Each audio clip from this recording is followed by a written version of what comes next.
Welcome back after the coffee break.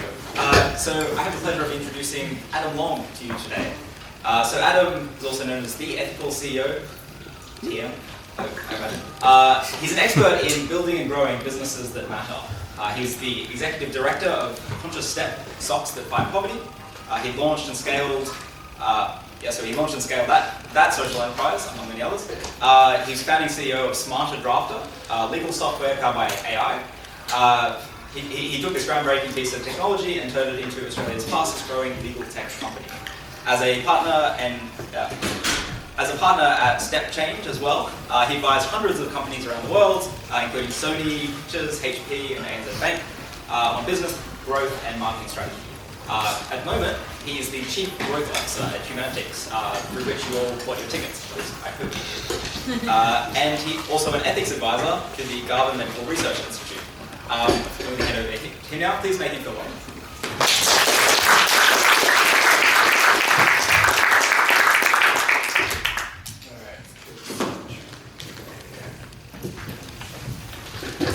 Hey everyone!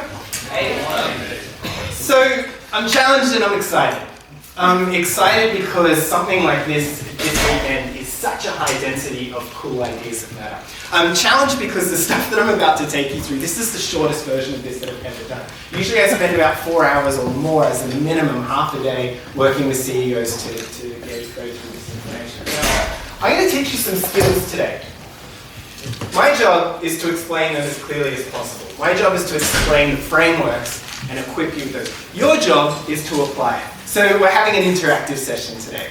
I can show you the muscle, I can't go to the gym for you. So your job is to work out, how does this fit in with your ideas? How does this fit in with your organizations? How does this matter to you? Now, if you'd like to do the advanced course, you can actually take on a different job, and that's to make sure the person next to you applies it to them. It's one thing to learn something, it's another to teach and make sure someone else gets it. So who's in for the advanced course, making sure the person next to you gets it? Great, if you're next to one of them, you're lucky. Who's suddenly thinking, oh God, he's doing the hands up interactive? Yeah, okay. And who's not going to put their hand up no matter what the guy up in front of Yeah, I know who you are, guys. It's not television, you can't change the channel. This is interactive. I do want you applying it. And that means I want this to be interactive. I want you taking notes. I want you figuring out what works for you. I want you interrupting and asking questions. I want you challenging. I'm happy to hear all of that. I might not answer everything as we go. I might have to park it to the end, so excuse me if you do that. But it's to make sure that everybody gets the most out of the session. We ready? Awesome. Marketing strategy. I hate that word, strategy. Only word I hate more than strategy is marketing. Okay, so marketers gave marketing a bad name. And strategy is a word that pretty much means nothing because people use it so loosely. People use strategy when what they mean is a plan. They use the word strategy when what they actually meant was an ambition, a goal, an aspiration. So we're going to look at strategy today. And as we'll cover today, the essence of strategy is choice. Making choices about where to focus, limited time, limited energy, limited attention, limited hours after work, limited books you can read, limited blog posts you can write. Focusing that on where you can actually get the best result. Now, the reason strategy is so hard is because of this element of choice. It's really hard to say no to things. It requires a decision. Now, anyone study Latin at school? Anyone? Hey! Oh, you're in the spotlight now. Okay. we'll do an open interactive thing. Does anyone know what the suffix side means? C-I-D-E. Decide? C-I-D-E. Might become clear if I tell you a few others.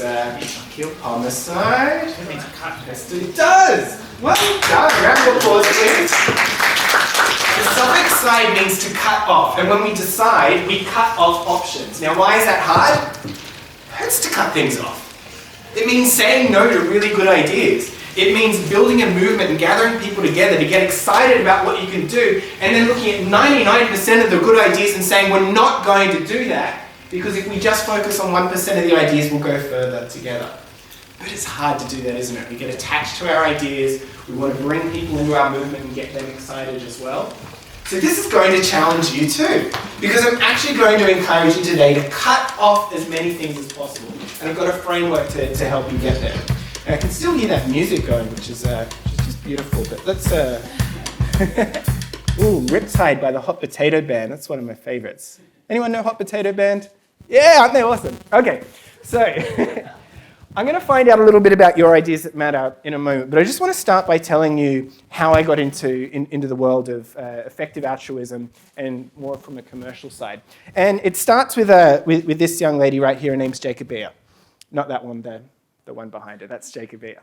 And I met Jacobia while volunteering in the Philippines in 2005 with Engineers Without Borders. And I noticed that in this community that I was working in, Jacobia was following me pretty much everywhere I went, which is kind of cool. But hang on, it's a Tuesday. Shouldn't she be at school? Thursday, she's still following me around. Friday, she's still there. Didn't seem like she was going to school at all. And actually, quite a lot of the kids, girls in particular, weren't going to school. So I had an opportunity to meet with the mayor of that village, the community there. And I pitched this, I posed this to the mayor. I said, why is it that so many girls in particular aren't going to school? And the mayor, he said, look, we're doing the best we can. We get the funding we have, we give it to the schools, we're doing the best, but you know what? It's just really hard to find good teachers around here. The training for them just isn't good enough, and teachers can't keep the kids engaged. I go, oh, that's interesting. A couple of days later, I ended up at one of the schools, and I spoke to one of the teachers, and I said, why do you think so many young girls are not coming to school?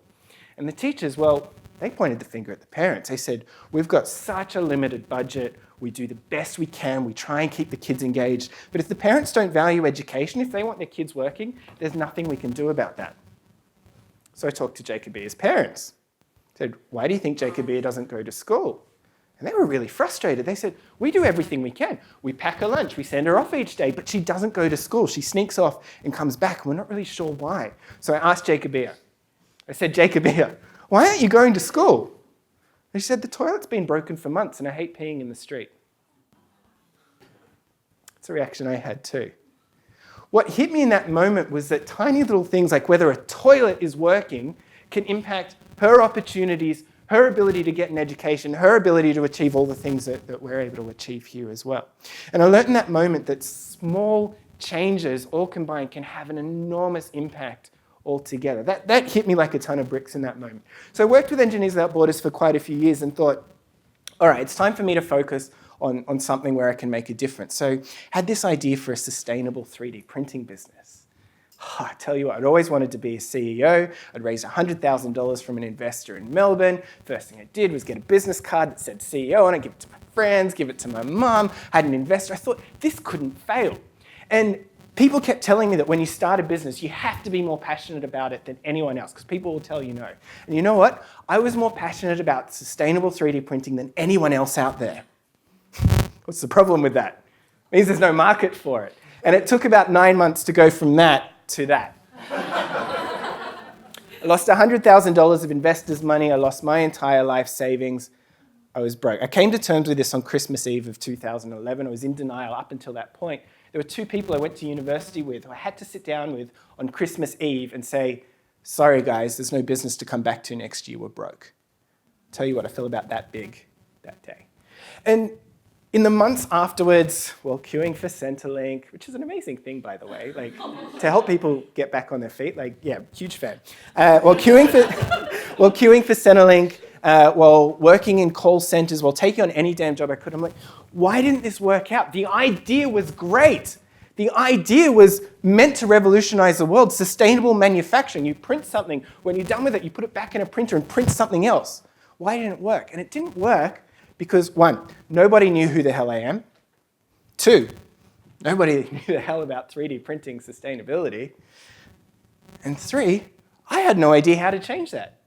I didn't know how to do sales and marketing, and the idea was not enough. A good idea just simply isn't enough to make change. So like, okay, I've got to do something about this. I've got to start learning about marketing and sales. So wrote up a resume, sent it out to no fewer than 52 different marketing organizations and didn't get a single interview from them. Why would you? Sustainable 3D printing, industrial designer? What do they know about marketing? Nothing. That was the point. I got so desperate that I went to a conference where some marketers were speaking. And when I got to question time, they said, any questions? I said, I've got a question. Went out the front, got down on one knee like I was proposing to them and said, you don't know me, but I know you and we should be together. Can I have a job, please? And there were like 200 potential clients of theirs in the audience. And they were like, woo, yeah, give them a job. So this guy said, oh my God, please get off the stage. You can start on Monday. And I did. So Most of the lessons I'm sharing with you today I actually learned from consulting through Step Change. Ended up becoming a partner, one of the owners of the business there from that initial proposal. And had the opportunity to sit down every day with business owners and unpack their business, what was working, what wasn't working. It's kind of like doing an MBA where every day the case studies are real. It was good fun. I can highly recommend it. Had the opportunity then to start Conscious Step. That's why I'm not wearing any shoes. These are socks that fight poverty. Each pair is partnered with a different charity. The ones I'm wearing support Room to Read. 3 books go to schools in Southeast Asia for every pair we sell. Another will plant 10 trees for every pair that we sell through. Trees for the Future. We've planted about 90,000 trees to date. Hello, Luke. Here's one of the fans of Conscious Step. Matt Damon wears the socks. Al Gore, Mark Benioff. We started at a stall in Glebe Markets with an idea, putting it out there, just testing it with the people who turn up at Glebe Markets, trying to find out if it was a good idea or not. We're now in a few thousand stores around the world and got a few fans. Smarter Drafter I won't talk about. No one's heard of it because we're really good at targeting lawyers. Most lawyers know about it. In fact, they're probably using it. They won't tell you about it because it means they can draft their legal documents in a couple of minutes, but they're still charging you days' worth of work for it. And I'm spending about half my time at the moment with Humanitics, growing them. Before this conference, who knew about Humanitics? Yeah. Before today, who knew about Humanitics? Yeah, so there's still a few hands down, right? And I think this is a really good illustration. Humanitics has better features than Eventbrite. It's cheaper, and it's a registered charity. All the booking fees go to education projects. Great idea. Most people don't know who the hell they are. Even people using the platform to actually buy tickets. This is the key point I want you to take away. A good idea is never enough until it's actually known. So these are some of the organizations I work with now. We won't talk about them. I want to talk about who's tried to get your attention today. So go with me if you will. I'll get you just to relax, take a breath and shut your eyes. And we want to do a little visualization. From the moment your alarm went off today, or those healthy people who somehow naturally woke up to sunlight, I want you to start stepping through your day and think about how many people, brands, or ideas have tried to get your attention today. Most of you probably reached for your phone as the first thing. There's a few notifications there, maybe a couple of messages, maybe a little bit of scrolling through Facebook. Oh, there's a couple of ads. And then you got ready, and as you opened up the bathroom cabinet, there's some messaging on the Colgate toothpaste tube and various packaging wanting to get your attention. If you had the, I don't know if people still do this, the free-to-air TV on in the background, there's ads going on there. On the way in, how many billboards you saw. That's a lot of people trying to get your attention, isn't it? Okay, you can open your eyes and, wasn't that nice? No, it wasn't, because there's a lot of people trying to get your attention every day. And you've got an idea that matters, and right now you're competing with Telstra spending $2 million a week because they've got ideas that they think matter, relating to phone plans and internet and the like, but they're trying to get into people's heads, and they're spending $2 million a week to do it. Anyone here got a $2 million a week budget? Business cards are up here just in case you want to. We're seeing on average 5,000 messages a day just from marketers. Everywhere there's a little logo, there's a marketing team out there who said, oh, let's put it there and make it bigger. Maybe people will recognize us and buy again. That's what you're competing with. So if you want to build awareness, change a government policy, launch a charity, launch a business, you're going to have to change people's minds. And this is what we're competing with. It's a freaking Shark Tank, okay? You are competing with Telstra. You are competing with Coca-Cola. Even if your message is about recycling in a local community, even if it feels small and focused, there's a lot of other people trying to get their attention.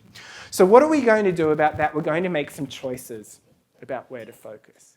Because unless you have a $2 million budget, unless you've got CNN at your beck and call, we're going to have to do things a little bit differently. So where are we going to focus? This is Marketing Strategy 101. And usually when I talk to people about their ideas that matter, they tell me about the change they want to see in the world, and then they tell me the medium that they're going to do about it. So this is how it goes, right? They go, here's the medium I'm after. They go, I want to do a podcast, and the podcast is going to solve climate change. So I'm going to do my podcast. And then someone else will say, no, I need to set up my Facebook page because that's what you do when you start a community, surely. And then someone else says, let's write some blogs. And someone says, let's make a video. Someone else says, let's do a VR experience. Most people start with the medium. the channel. And then inevitably the next question is, well, what are we going to say on it? Like if we're doing Facebook, what do we say every day? What content goes on our blog? What do we put on the billboard? What do we write in the letter to the minister? Like what do we put on our placard at the rally? Message. And then someone says, all right, well, who's going to see this? Like, who's actually logging onto our Facebook? Is it just for millennials still? What's going on there? If we get 10,000 likes, who actually sees that? If we send out all these letters to the community, who's actually going to notice that? And then finally, someone says, but guys, what kind of result do we expect from this? What's wrong with this picture? It's backwards. It should be the other way around, right? And it's amazing that the number of times you'll now that you're aware of this, you'll pick it up, right? You'll sit in a conversation with someone and they'll have an idea and they say, Facebook page, let's get that up and running. And you'll think, hang on, no. This is backwards. We need to ask the other question first. What result are we actually trying to achieve here? Then the question is, well, who do you actually need to speak to get that result? And this is where things start to get easier because the answer is never everyone. Might feel that way sometimes. Might feel like you need to get awareness for everyone in the whole world in order to get the change you want. But actually, if you're clear on your result, it gets really easy about who you need to speak to. Really easy to work out, well, what message do they need to hear in order to change their attitude or behavior? And then it's an easy question, well, where are they? What's the best channel to get in front of them? This is the essence of marketing strategy. Not enough people do it because they get caught up in creativity and winning awards and let's do social because someone told me we always have to do social. You don't. You actually don't. You need to work out the best channel to get that message in front of the right audience to get your result. So that's what we're going to be stepping through today. Now, can someone help me out and just let me know when I've got 15 minutes left? I didn't start the timer. Who's doing that? You are? Thank you very much. Okay, good. That'll keep me on track.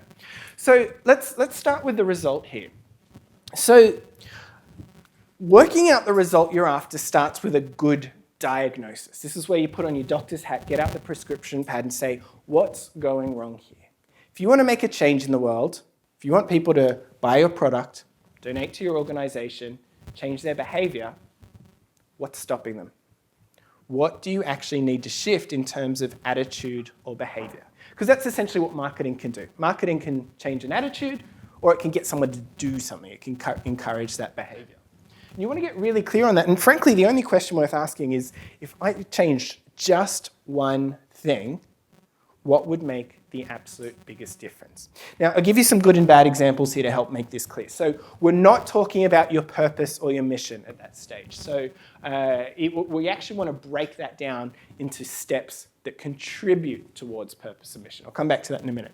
So you don't want to say our result is to build awareness of ocean plastic. How do you know when you've got there? I have no idea. You want to get something really, SMART goals, get really specific. Make ocean plastic an election issue in the city of Sydney. Okay, that's a much clearer objective to go after. We don't want to say change the discourse on refugees. Really hard to know how we're actually getting there. But we do want to focus, maybe we want 1,000 people to declare their support for refugees. Building political cover for someone to actually, in Parliament, to actually introduce some new legislation or do something different. You don't want to say be the best-selling sock. You want to get clearer, like if we sell 1 million socks and we can plant enough trees to make a solid dent on climate change in the way that we want to. So purpose is really important. You want to know where you're going, but in order to make a strategic choice around it, you need to break down the steps towards it. And the great 21st century strategist Elon Musk has done this really well. Elon Musk's purpose is to basically keep the species alive. He wants to make humans interplanetary. So that's his purpose. But what the hell do you do today, right? Where do you start? Who do you talk to? What attitudes or behaviors do you start? What do you start doing? So he's broken it down, right? Okay, in order to make humans interplanetary so we can survive when a meteorite crashes into Earth or AI takes over and nanobots kill us all, we need to get a sustainable population on Mars, which is 1 million people. To get 1 million people on Mars, we need to get the cost of transit to Mars to less than $500,000 per one-way ticket. He figured that's enough to probably get 1 million people over there. In order to get the cost down to $500,000, you need mass, cheap space travel. You need reusable rockets to do that. In order to get your reusable rockets up and running, you need enough commercial contracts with NASA, and he's building his own internet network at the moment, which justifies enough rocket launches to mass produce these rockets. Right down to the day he started when he's like, all right, well, if I'm going to get to this point, Do I buy an ICBM from Russia? That was one of the options he considered. Or do I go from scratch? Which one gets me close to winning a NASA contract? So that was the steps that he went through from purpose right down to, okay, the result we're after today is we need to win a NASA contract. Great. His job isn't to transform the discourse on interplanetary travel or convince everyone in the world to do it. Just needs to convince like 5 people at NASA. That's pretty achievable. That's a good step towards getting humans interplanetary. So that's the lens I want you to bring to this. Whatever your purpose or your mission is, break it down to what's the result you need to change next? What's the one thing you can change? And I'll give you an example. Like this is an iterative process at each level. You might get right down to the level of looking at, well, how are people signing up or buying whatever it is you do? And you might break down, okay, well, here's the number of website visits, here's how many sign up to email, they're qualified by a salesperson, they agree to a trial, and that's how many purchase. You can look at that and go, oh, hang on, if I just changed one of those numbers, what's going to make the biggest difference the soonest? And you look at that and go, all right, well, 10 people agree to a trial, 2 of them purchase. What if we got that up to 4 instead of 2? And all your effort should be focused just around that. Forget your social media, forget building brand awareness, forget PR. That's actually the biggest opportunity in this example. So you can see this is a worksheet. We don't have time to do the worksheets today, but I'll put my LinkedIn up at the end and you can send me a message if you'd like a copy of the worksheet so you can work through them yourselves. So getting clear on your result means breaking that down to if we change just one thing, what would that be? How are we doing for time? I'd love to get you discussing this, but I don't think we have time. We're going to do super fast and high level today, so that's the question you want to ask yourself. One result, what do you get to? So then the next question, if that's the result I'm after, how few people do I need to reach to make this happen? This makes your life so much easier all of a sudden. It doesn't matter that there's 28 million people in Australia. What's the smallest group of people you need to reach your goal? And then you want to monopolize them. You want to 100% of a small group of people's attention is better than tiny percent of a lot of people's attention. Okay? And the reason for that is effective frequency. So effective frequency is the concept in marketing of how many times does your audience need to hear your message before they actually take action. I'll give you a hint, it's not once. One letterbox drop is not enough. One view of a billboard is not enough. One Facebook ad popping up is not enough. We need to remind people again and again. Who's got kids? Yeah, great. So you say, kids, clean up your room. Do they do it? No. You tell them again, do they do it? No. You threaten them a little bit? Maybe. You keep going. Like, these are people who rely on you for sustenance, and they don't even listen to you the first time you say something. What hope do you have of changing people's minds who, for some reason, don't believe in climate change at all, right? These messages have to go again and again. And that's so much easier to do with a small group of people getting in front of them again and again and again until it's effective. The frequency of your message to get effective. Yes? What about this? I don't know, it's a theory of diffusion of innovation. Mm-hmm. Early adapters and the legacy. Mm-hmm. Could that be used in there as well? Yeah, so the diffusion of innovation basically takes the same effect, that you don't start trying to sell to everyone. You start looking at your early adopters first. And you monopolize them. You want 100% of early adopters embracing us, talking about it, because then the late adopters get excited about it. They're the ones who don't want to take a risk, but they're following other people. And I don't know if you can see, the screen's a bit blurry, but you can see this is a bit of a target. My favorite example of this is actually Facebook.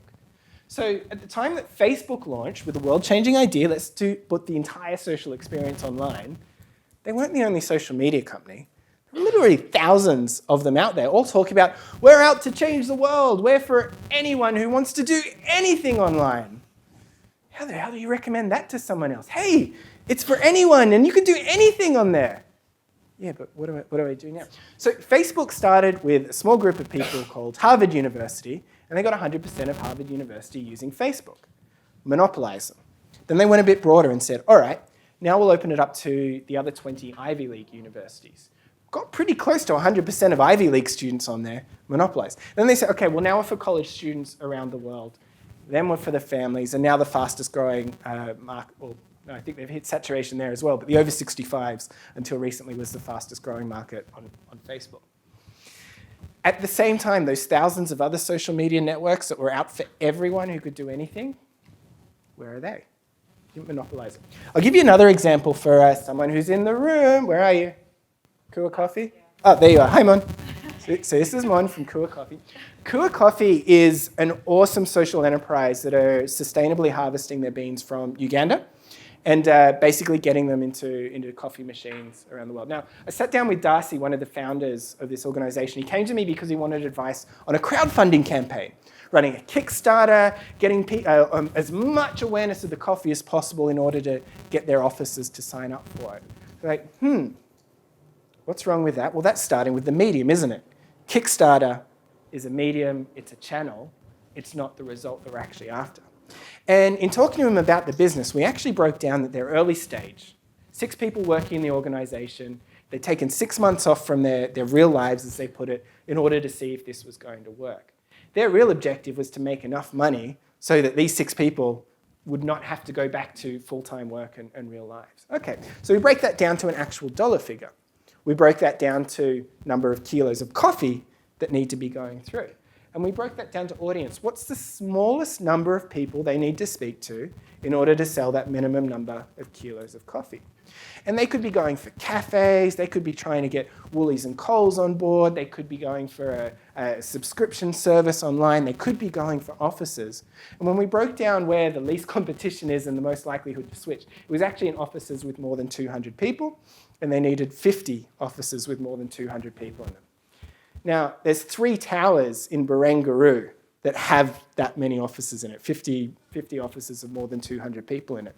So for them, thank you, the recommendation was drop the crowdfunding, forget the social media, go and stand in the lobby of those towers at Barangaroo until you get your 50 offices with 200 people in it. Now, they're at the point, I believe next month you're actually now starting to pay staff, which is a phenomenal result. But at that same time and energy could have been invested in social media, PR, crowdfunding, all of that. You want to get really clear on your result, really tight on your audience, because then it's really easy to go and stand in their lobby and speak to them. Phone them up directly. Contact them with enough frequency to make this work. So I feel like that's an excellent case study. Kua Coffee, you can download a pack to show your office on why you should switch across, or talk to Mon if you want to give that a go. So this starts to get easier, right? Now, instead of going, we've got a Facebook page, what do we write every day? Well, all we need to focus on is, what does that audience need to hear in order to switch? The word switch is really important here, because what we're actually talking about here is theft, ethical theft. If you want someone to change where they spend their dollars, you're switching that from somewhere else. They already know where they're spending their dollars. They're not spending it, they're saving for an overpriced house in Sydney. But they've got an idea of where it's going. If they've got a behavior that you want to change, you're changing it from something. So the message you need to tell is the message that gets them to switch their dollars from wherever they're going. And this is really important, right? This isn't about what you want to say to them. It's about what they need to hear in order to get the result that you're after. So there's some good worksheets on this, but I won't do this. And this is a really good commercial example of it, right? There's so much we can learn from the commercial world. Coca-Cola and Pepsi go head-to-head on a daily basis. Now, there's a company called Nielsen that tracks advertising effectiveness. And they noticed that there was a real difference in flavor between, no pun intended, between Pepsi's ads. They had 2 kinds. Coca-Cola is the market leader. First brand of brain, you ask for a Coke and the wait staff go, oh, I've got Pepsi, is that okay? Like, that's a sign of a real market leader. They're in front, they're number 1. And so Pepsi comes along and they run an ad where it's like a beautiful summer's day and they're on the beach and the kids are doing fun stuff and they open up a bottle and goes psh, everywhere. Sales go up at Coke. Pepsi runs an ad where they do a taste test challenge. Finally, sales go up at Pepsi instead. Now, this is the same thing, right? When Burger King runs ads just about, tasty burgers, aren't you hungry? Yeah, sales actually spike at McDonald's in the hours after that ad runs. Okay? Ironically, when McDonald's runs ads about chicken, sales go up at KFC. So just talking about the problem you solve, or the facts, or education is not enough. In fact, it's more likely to reinforce an existing behavior than it is to get people to switch. You've got to give people a reason to change what they're doing and make that really compelling. God, we could talk about this for hours, but we don't have time to. So, medium. Then what's going to be the best way to get that message in front of that audience to get that result? It starts to get really easy, right? And I want to give you a couple of examples of how unexpected paths are actually getting much better results. So I worked, the first one, iPad Beats Conference. I worked with a firm that wanted to talk to the heads of accounting agencies. Couldn't get meetings with them, paid thousands and thousands of dollars to sponsor a stall at conferences in order to try and meet as many of them as possible. I spent $25,000 getting a booth at an accounting conference. And then we said, well, you know, for the number of people you got to speak to, you got 5 people out of that conference. That's $5,000 per person that you actually wanted to speak to. You know what's cheaper than that? An iPad. What if you sent them an iPad in the mail that was locked with that 4-digit code, and the background image said, this is for you or your kids, I'll give you the 4-digit code if you jump on the phone with me for 15 minutes. $400 a pop, 90% conversion rate. That's more effective. And so this is why this is really powerful, right? When you're really clear on exactly the type of audience and what they need to hear, you can start to get channels right in front of the right people instead of spreading yourself really thin. Next one, I ran a crowdfunding campaign for something I called the Panda Pad. It was just a little design project I'd done, laser cut bamboo notebook. Got into the Daily Telegraph with that one. I was like, yeah, this is awesome. Also got into the Go Get newsletter. The Go Get newsletter outperformed traffic from Daily Telegraph by an absolute mile. Why? Because the type of people who would buy a sustainable bamboo notebook are the types of people who live in Glebe and Newtown, have a pet, are interested in sustainability. Yeah, they're likely to be subscribers to Go Get instead of owning a car. It got right to the right people instead of what would feel like a, yeah, cool, Daily Telegraph. No, less effective than getting to the right people, the smallest group of people. And nudges beat billboards, right? So this is a more classic behavioral economics experiment around getting people to reduce their electricity usage. Control, put up billboards in the neighborhood saying, don't forget to turn off your lights, keep your energy usage low. The alternative, put on the electricity bill, did you know you were using more electricity than your neighbor? Which one's going to be more effective? The one that inspires that sense of competition and look out the window, yeah, they left their porch light on tonight, we're going to get them this time. So the job here isn't to get on billboards, it's not to get into the mass media, it's to get in front of the right people as frequently as possible to get the result that you're after. Again, there's a worksheets on this that you can do. So if there's one thing that you take away from today, it's just this. Result, audience, message, medium. Do it in that order. Look, here's some helpful things to help you remember RAM. Pick whichever one is most relevant for you. Computer geeks, there you go. It's something for everyone on there. But I want you to remember this. So when you're sitting down with your team, when you're deciding where to invest your energy next, and someone says, let's do a flyer, let's write a white paper, let's do a blog post, let's do a podcast, just pause for a second and let's go back to what's the result we're actually trying to achieve here? What's the next milestone? Who's the fewest number of people we need to reach there? What do they need to hear? And then what's the easiest way to get that message in front of them? I'll give you 2 quick examples. So this one's from Conscious Step. So Conscious Step started with this idea that we'd be selling men's socks, because surely men wear more of these socks, that we'd be selling mainly online through the supporters of charities. Turns out all 3 of those things were wrong. Turns out more women buy men's socks than men do, and they buy them as gifts. Turns out charities struggle to promote themselves, let alone their partnerships, so wasn't much traffic coming from there. Turns out we sell 80% through stores rather than online. Who knew? We were wrong on all fronts, but that's why you test your strategy, right? So we had a challenge with the charities. We're like, okay, well, we're supporting these amazing charities that have these big databases, and Father's Day are coming up. The result we're after is to get the charity to promote us in their newsletter. Now, if you just ask a charity to do that, they'll give you a line of text somewhere around Article 20 in a newsletter that 15% of people open, and it's not a great driver, right? So we said, right, how do we get them to put us in prime position, or even better, give us our own exclusive email? Well, who do we need to talk to make that happen? Sure, there's the social media manager or the marketing manager at the charity, or even better, the CEO of the charity. What's the message we can have? Well, what if we made them the front line of the campaign? So you can see two CEOs of charities posing for our Father's Day campaign. We've got the CEO of Room to Read in the US. He was this was a campaign around for the dad who has everything. And that's know-it-all dad. A know-it-all dad has memorized Wikipedia and is always coming up with trivia at the dinner table. What do you get? That dad who has everything? You get in the socks. Foodie Dad, the CEO of Action Against Hunger, provides nutritious packs of, it's called Plumpy Nut. Just a little side note, tastes like peanut butter, but basically when kids come into refugee camps malnourished, they give them this because it's a real hit of nutrients to get them back up and running. There's Foodie Dad, and he's doing his Instagram photos and the like. Do you think they put that at the top of their newsletter? Oh yeah, it's their CEO. It's about them instead of us. Quite a few of them got us our own emails, and that was a really powerful campaign.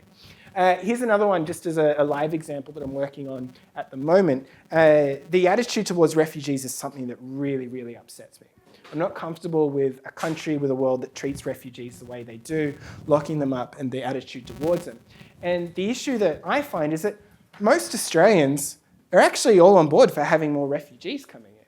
They're actually on board with having people come into the community. They just don't talk about it. There's this silent majority, and what we hear are these really polarized, loud voices at either end.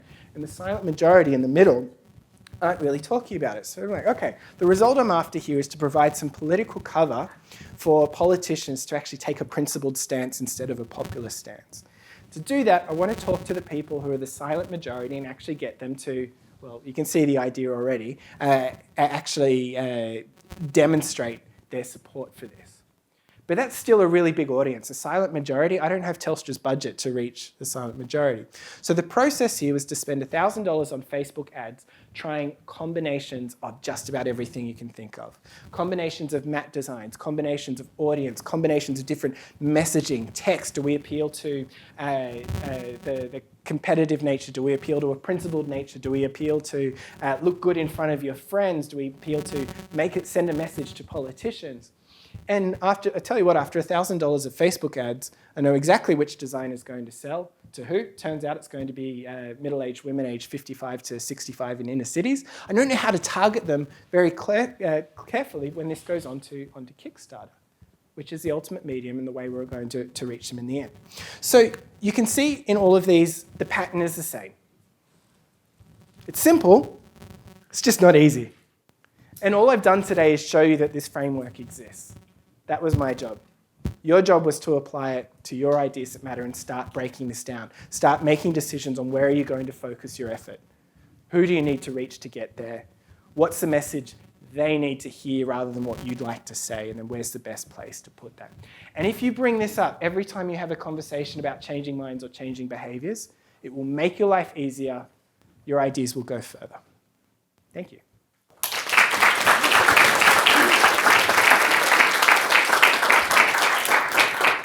So if you'd like the set of worksheets, I'm more than happy to share them with you. Best way to reach me is just to add me on LinkedIn. So if you do that now, just when you add me, please add a note or send me a message afterwards so I know where you've added me from and I can make sure you get those, but more than happy to do that. So what do you reckon? Time for one question, two questions? Great. Q&A time. You know how it goes. What would you like to know? Yes? My question is, so you're talking about some sort of marketing campaigns that are kind of unique and creative and focused on getting a result first and message, RAM, whatever. Yes! Result, audience, medium, you got it. Message, medium. So I don't have any experience, and I sort of have this vague concern about going into some sort of unique strategy that, well, look, this seems like it's going to work for me, but maybe it's going to fail, but for some reason it's obvious to anyone who's ever done a marketing campaign. Yeah. Do you have anything to say to that kind of feeling? So your job as a change maker is to not do everything yourself. Your job is to bring forward the resources that you need. If you're not confident in this area, have a coffee with someone who does. Like, ask them about it, step through it. But considering most marketers start with a medium instead of a result, you get to take control and say, actually, no, let's just focus on the result that we're after, not the next shiny idea. That's what you want to avoid. So ask for advice, but have a model so you're getting the good advice and separating that from the brainstorms. So, right. Thank you for your talk. You gave one suggestion for working out who your audience is, like spending $1,000 on Facebook and trying different strategies. If you don't have $1,000 or you're not really sure how to do that on Facebook, do you have other suggestions of how you can work out who your audience is? Yeah, sure. So conscious step was by setting up a stall at Glebe Markets. Reasonable guess as to where the audience would be, but then actually talking to people about why would they buy this? Is it buying it for them or is it for somebody else? Is it older people, younger people? Like there's so many ways to do it just by talking to people. It starts broad to, you want to have conversations first and surveys second. And I feel like that's one of the traps that people fall into. They like to send out a survey, but without a clear idea on who you're sending the survey to, it's very hard to verify that. So start with the conversations. Do you have a particular idea that you've got in mind? Well, I was doing a Facebook post for this conference. Yeah, amazing. And I don't know, like we're obviously trying to get people to come to the conference. Yep. And we have some idea of who's an EA, but I don't know exactly who the people that we're trying to reach are. Great. Well, you've got a good idea of who actually bothered to pay. So now you've got data for next year. And that would be the first place to start. Absolutely, the data sources they're ready for you. You've got all the other conferences and indicators of that around the world. That should give you enough data to have a really finely targeted campaign. Yeah. Anything else? Okay. Well, I'll be around probably till the end of lunch today. So if you'd like to have a chat, catch me before lunch is over when I head off. Thank you so much, guys. It's been a pleasure.